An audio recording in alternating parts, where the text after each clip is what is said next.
Salut à tous, aujourd'hui on est parti pour le quatrième épisode consacré aux futures équipes de la saison à venir qui approche grandement puisque là on est déjà sur les matchs de préparation.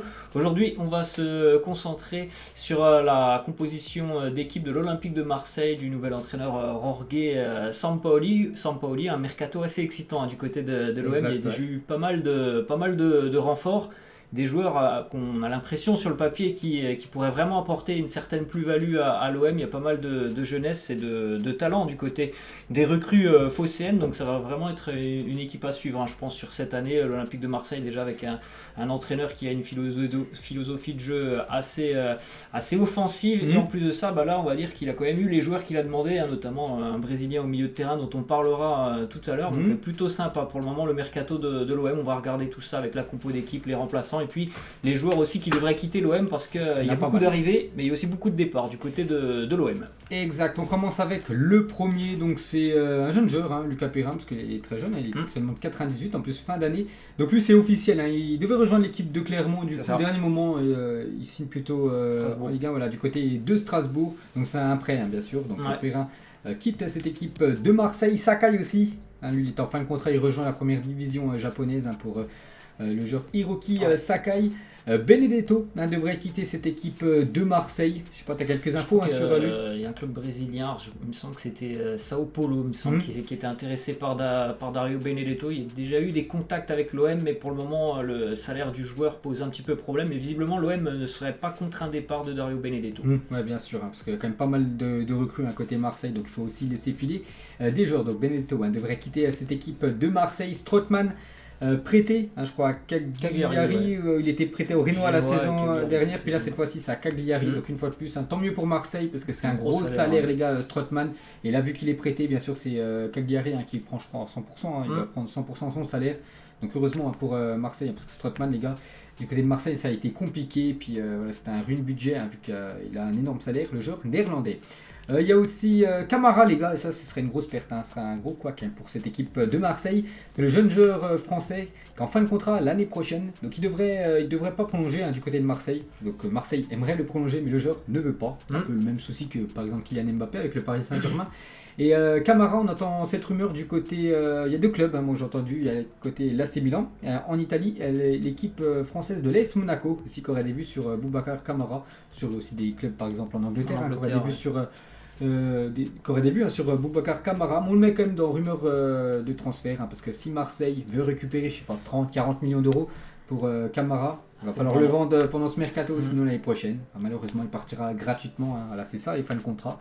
Donc c'est pour ça qu'on le met quand même dans le jeu, les joueurs qui devraient normalement quitter cette équipe de Marseille pendant ce mercato. Donc voilà, tous ces joueurs, après il y a eu plein d'autres joueurs qui ont quitté le club, je pense à Florian Thauvin qui a quitté l'équipe, Germain aussi qui était en fin de contrat, qui a quitté le club, et puis il y en a plein d'autres que j'ai plus en tête, mais bien sûr, il y a eu pas mal aussi de départs et aussi pas mal d'arrivées. Donc maintenant, on commence le 11 pour nous probable de l'année prochaine, bien sûr, il y aura des modifications, on fera un épisode 2 dans un mois concernant Marseille. Donc le premier les gars, et voilà, peut-être c'est une surprise, parce que pour nous ça pourrait être Paul Lopez, qui a déjà signé les gars du côté de Marseille, c'est déjà officiel, et le gardien de l'AS Roma arrive du côté de Marseille. Donc ça va se jouer entre lui et Mandanda. Après on peut voir l'âge, la 94 pour Paul Lopez. Je vais juste regarder Mandanda, c'est quelle année Mandanda, je crois que c'est vieux quand même, 85, il a 9 ans de plus quand même, Mandanda sur Paul Lopez. Donc bien sûr ce serait certainement pour préparer l'avenir pour cette équipe de l'AS Roma. Lui il a été remplacé par Rui Patricio du côté de Rome. Le gardien espagnol, je sais pas trop ce que ça vaut, je sais pas si tu as des échos. C'est une idée, on verra les gars. Après on sait pas, nous on a mis Paul Lopez, peut-être ça sera encore Mandanda l'année prochaine. Mais voilà, bien sûr, Sampaoli devra faire un choix entre les deux gardiens. Donc nous, on met la recrue, Paul Lopez, au cage l'année prochaine. On passe défenseur gauche. Donc on n'a rien mis les gars, tout simplement parce que le joueur qu'on pensait être défenseur gauche n'est pas dans le jeu FIFA. Parce que vous voyez, je fais ces vidéos les gars sur le jeu FIFA 21. Donc c'est un joueur brésilien, il a signé là il y a quelques jours, c'est Luan Pérez. Un joueur, je crois aussi de Santos. Et il peut jouer dans la défense, dans l'axe ou sur le côté gauche. Donc on va le mettre nous sur le côté gauche, Luan Pérez les gars. Yamavi bien sûr aussi dans les remplaçants, mais je pense que Sampaoli, c'est vraiment Sampaoli qui a voulu ce joueur. Je pense vraiment s'il l'a fait venir, c'est pour le faire jouer. Et vu que c'est un défenseur, Il va voilà, faire jouer sur le côté gauche. Donc normalement, voilà, cette place-là, les gars, c'est bien Luan Pérez. Mais comme je dis, il n'y a pas sa carte sur le mode FIFA. Donc c'est pour ça qu'on ne peut pas vous le montrer. Dans l'axe, on commence avec une recrue. Ouais. Quand on fait la vidéo, les gars, on vous le dit, quand on fait la vidéo, c'est toujours pas officiel. Peut-être quand vous allez regarder la vidéo, les gars, ça sera officiel. Ouais. Ce joueur, William Saliba, qui a déjà atterri du côté de Marseille. Ouais. Il a déjà posté une photo avec l'écharpe de Marseille, donc ça s'annonce très très bien, bien sûr, à l'arrivée de Saliba qui devrait arriver en prêt de la part d'Arsenal, qui prête Saliba. Là, on peut voir les questions de Nice, parce qu'il était prêt à Nice la saison dernière, donc ça va être un prêt sans option d'achat. Bien sûr, Arsenal compte sur le joueur français pour les futures saisons. Donc voilà, il devrait arriver du côté de Marseille. Donc on le met directement en tant que titulaire. Saliba, on verra bien sûr. Donc ce serait une belle recrue bien sûr pour cette équipe de Marseille. Et sur le côté, tu vas parler de son acolyte qui aura normalement juste à côté de lui. Ouais, normalement, ce sera lui, évidemment, le patron de la défense, l'homme le plus expérimenté aussi. Ça sera Alvaro González, évidemment. Il a conquis tout le monde du côté de Marseille, un défenseur assez costaud qui a vraiment la grinta, qui a l'amour du maillot. Il l'a toujours dit, depuis qu'il est arrivé à Marseille, il se sent comme à la maison. Il a toujours voulu continuer avec l'OM. Il est irréprochable sur le terrain. C'est un vrai leader aussi dans le groupe, dans le vestiaire marseillais. Donc il n'y aura pas de souci. Alvaro González, c'est aussi l'un des patrons de Jorge Sampaoli. Donc évidemment, ça sera le pilier de l'arrière-garde des Phocéens sur la saison à venir. Et je vois, il a 31 ans, donc il peut encore prétendre quelques années de jouer au niveau, bien sûr, Alvaro González. Donc normalement, bien sûr, il sera dans ce 11 marseillais la saison prochaine. Et le côté droit, je vais te laisser aussi te présenter ce joueur.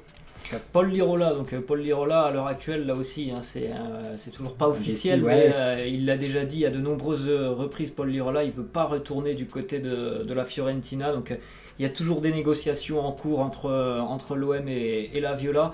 On l'a vu sur son prêt du côté de l'Olympique de Marseille. C'est quand même un profil très intéressant depuis quelques années du côté de Marseille.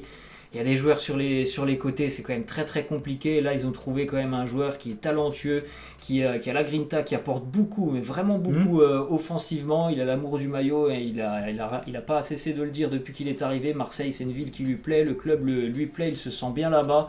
Donc ça serait vraiment dommage pour l'OM de passer à côté alors que le joueur veut vraiment continuer du côté de Marseille. Donc normalement, ça devrait se faire, même si ça prend quand même un petit peu de temps déjà depuis quasiment 2 mois. Mais n'oublie pas que Marseille joue quand même la Coupe d'Europe l'année prochaine à l'Europa League. Et voilà, il serait content de jouer bien sûr cette Coupe d'Europe. Et je me souviens, il avait terminé très bien. Je crois qu'il avait fait 2 passes décisives lors du dernier ou l'avant-dernier match de Marseille. Lirola, ou même il avait été aussi buteur. Donc ça peut être une belle recrue. Maintenant, il faut que bien sûr les deux parties se mettent d'accord avec l'équipe de la Fiorentina. Vu qu'il appartient à ce club. Donc voilà déjà pour nous la défense. On a dit Luan Pérez, Saliba, González et Lirola. On passe milieu de terrain, on commence avec le premier, Cengiz Ünder, un joueur turc de l'équipe de Leicester. Je vais te laisser le présenter si tu connais un peu le profil, parce que je connais pas trop ce joueur. Je sais que tu suis plutôt pas mal l'équipe de Leicester. Un milieu de terrain assez technique, après il est quand même un petit peu en perte de vitesse depuis quelques saisons. Le prêt à Leicester, il n'a pas été très concluant pour Cengiz Ünder, donc c'est vraiment pour moi un gros point d'interrogation du côté de l'OM, même si je sais que c'est un joueur très très talentueux techniquement. J'ai un peu des doutes quand même, parce que là ça fait un petit peu plus d'1 an maintenant que c'est assez compliqué pour Ünder. Du côté de la Roma, on n'a pas non plus souhaité le conserver, c'est pour ça qu'on lui offre un nouveau prêt. Alors peut-être que la marche était trop haute du côté de Leicester, alors qu'à Marseille il y a une équipe qui est en train de se reconstruire, donc ça peut être une opportunité pour lui. Après sincèrement au milieu de terrain c'est un joueur qui est très très doué, Cengiz Ünder. Ok, on verra ce que ça va donner du côté de Marseille. Donc lui, c'est un milieu de terrain. Je sais qu'il avait joué, je crois, l'Euro avec la Turquie. J'ai regardé le dernier coup, il avait joué quasiment tous les matchs avec l'équipe turque. Plutôt un profil offensif. Voilà, donc on verra les gars ce que ça va donner en Ligue 1. Milieu de terrain les gars, Guendouzi, lui c'est officiel. Il a signé du côté de Marseille. On peut voir le logo Hertha Berlin. Mais voilà, il appartient plus à Hertha, il appartient toujours à l'équipe de Arsenal. Et je crois qu'il est en prêt, c'est bien ça, c'est un prêt du côté de Marseille. Guendouzi, je sais qu'il peut, quand il est vraiment dedans les gars, ça peut être vraiment un très bon joueur. C'est le comportement, je sais que Guendouzi, j'ai parlé pas mal d'infos sur lui, que des fois il pète un peu des câbles, Guendouzi. Bref, maintenant à lui d'être performant du côté de Marseille, le joueur français qui est jeune, il est seulement il a 22 ans à peine, donc il est très très jeune bien sûr, Guendouzi. Et l'autre côté les gars, lui aussi, il n'est pas dans FIFA bien sûr, c'est le milieu brésilien Gerson, grosse recrue du côté de Marseille, peut-être la plus belle recrue pour cette équipe marseillaise. N'oublie pas que Marseille a déboursé plus de 20 millions d'euros pour s'offrir Gerson, et sa carte n'est pas dans FIFA, donc vous voyez qui c'est, bien sûr Gerson. Donc normalement, bien sûr, il sera titulaire dans cette équipe de Marseille. Je crois que d'après les dernières infos, il a vraiment impressionné ses coéquipiers à l'entraînement, sur les premiers entraînements qu'il a fait, vu qu'il ne va pas jouer les JO. Il n'a pas été. C'est Marseille surtout qui ne voulait pas le laisser pour jouer les JO. Donc il a impressionné ses coéquipiers du côté de Marseille. Donc les gars, on verra. Voilà. Donc Gerson, bien sûr, devrait être dans le 11 type de cette équipe de Marseille. Et on termine avec les 3 attaquants. On va commencer à gauche, comme d'habitude, pour aller à droite après. Le premier, je me suis trompé, puisqu'on va faire comme ça plutôt. Voilà, donc je pense que ça doit être ça. Ouais.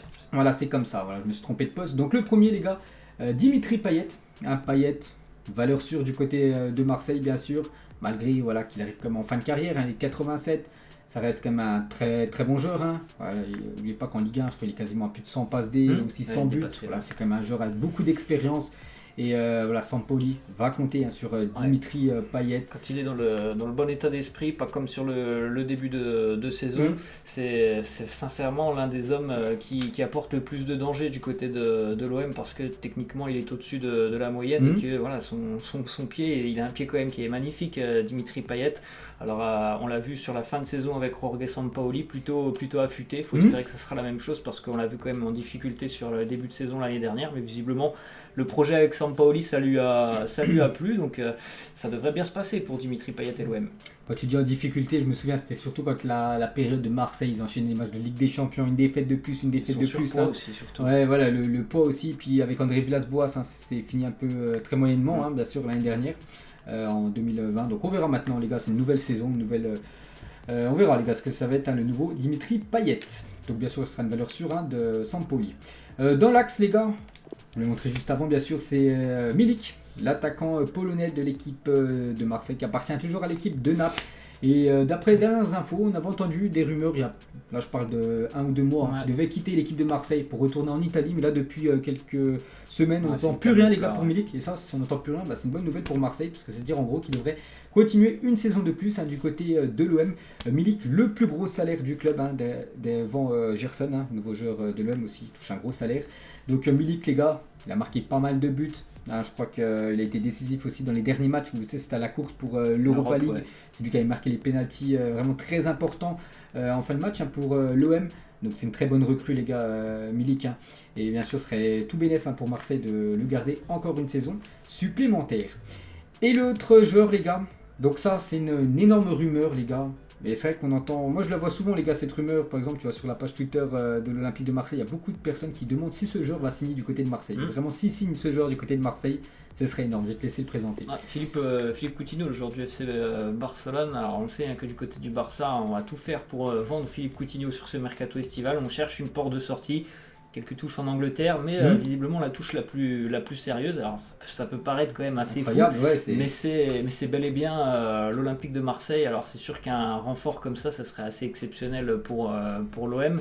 Est-ce que ça se fera? Je ne sais pas. En tout cas, l'OM semble être intéressé. Après, il y a toujours des discussions, parce que le salaire du joueur, évidemment, entre Marseille et le Barça, c'est quelque chose d'énorme, la différence entre les deux. Mais évidemment qu'un joueur comme ça qui arrive du côté de l'OM avec toute son expérience et tout son talent, et surtout dans un vélodrome plein, ça peut être quelque chose d'assez fou. C'est quelqu'un qui est capable vraiment de faire se lever des foules, Philippe Coutinho. Donc ça serait génial pour l'OM. Après, pour le moment, vraiment, c'est une grosse rumeur. Après, ça peut se faire, les gars. Après, moi j'ai vu aussi des infos sur Coutinho, vu qu'il est sponsorisé par Puma. Puma pourrait vraiment aider Marseille à payer son énorme transfert. Ça pourrait faire moitié Marseille qui paye son transfert. Mais moi, je pense qu'il paierait juste la moitié, ce serait encore le plus gros transfert, bien sûr. Et plus l'autre moitié serait Puma, vu que Puma sponsorise le maillot de Marseille, qui payerait l'autre partie du salaire de Coutinho. Après, comme tu as dit, ce serait parfait, ce serait énorme pour Marseille, ce serait aussi énorme pour la Ligue 1, les gars, de voir Philippe Coutinho. Et je pense, moi je serais le joueur, les gars. Vraiment, là, je suis en difficulté depuis quelques saisons, depuis son départ quand même de Liverpool. Pourquoi pas venir se relancer du côté de Marseille, vraiment prendre beaucoup de temps de jeu. Il y a la Coupe du Monde l'année prochaine au Qatar, je pense que ça peut être vraiment tout bénef. Il y a pas mal de Brésiliens dans cette équipe de Marseille. Moi, vraiment, je serais le joueur, les gars. Rester au FC Barcelone, t'es pas sûr en plus avec toutes les arrivées, rester sur le banc ou venir essayer en France. Moi, je serais le joueur. Bon, après, voilà, il faudrait bien sûr se mettre d'accord sur le salaire, parce que l'argent, bien sûr, c'est quelque chose de très important pour les joueurs. Mais ça peut se faire, les gars. Moi, j'y crois, les gars. Dans le foot, tout peut arriver. Et ce serait vraiment énorme de voir Coutinho du côté de l'Olympique de Marseille. Donc voilà, les gars, notre 11. Donc j'ai dit, Gerson là. Et là, c'est Luan Pérez. Ouais. Il y a aussi du Mandanda, les gars, on nous a dit sur le banc, faire des choix. Balerdi qui a signé officiellement du côté de Marseille, puisqu'il appartenait toujours à Dortmund. Cette fois-ci, Marseille l'a acheté. Il appartient à 100% à l'équipe de Marseille. Radojnik, aussi sur le banc. Le joueur du Hertha Berlin qui était prêté par Marseille. Prêté, ouais. Bon, peut-être un départ pour lui. Rongier, je ne sais pas trop s'il va jouer l'année prochaine. Ouais. Ça va être compliqué. Caletassar avec Saliba et Álvaro González, qui a une sacrée défense. Caletassar, peut-être Marseille prendre l'option de le vendre, parce que je pense qu'il a une belle valeur marchande, Caletassar. Le mercato hivernal, c'était 30 millions. Ouais, voilà, donc c'est plutôt pas mal. Il y a Mavi aussi, sur le côté gauche, avec Luan Pérez. Et il y a ce joueur aussi que je vais te laisser rapidement présenter. Steven Zuber, latéral qu'on a surtout vu notamment avec l'Euro, avec la sélection suisse. Je crois que c'est le record de passes décisives. Ouais, il a fait pas mal, ouais. Pour la sélection suisse. Alors moi, c'est des rumeurs qui sont sorties il y a quelques jours. Pour le moment, il y a un intérêt de l'Olympique de Marseille, mais pas vraiment d'offres concrètes. Et puis on a aussi il n'est pas dans la liste, mais le jeune américain Conrad de la Fuente qui arrive en provenance du Barça. Ouais, Conrad de la Fuente qu'on n'a pas aussi sa carte, c'est pour ça qu'on n'a pas pu le mettre, mais lui aussi. Bon, je pense pas qu'il sera quand même dans le 11 titulaire, parce que voilà, c'est un jeune joueur, peut-être des bouts de match, mais je le vois pas vraiment un titulaire indiscutable, vraiment un pilier. Comme Luis Enrique. Voilà, la même chose. Donc voilà les gars. Ce 4e épisode de l'équipe de Marseille, j'espère que ça vous a plu. Donc on se retrouve les gars dans quelques jours bien sûr pour le prochain épisode. Donc on vous laisse, bonne journée à vous et à plus tard. Ciao.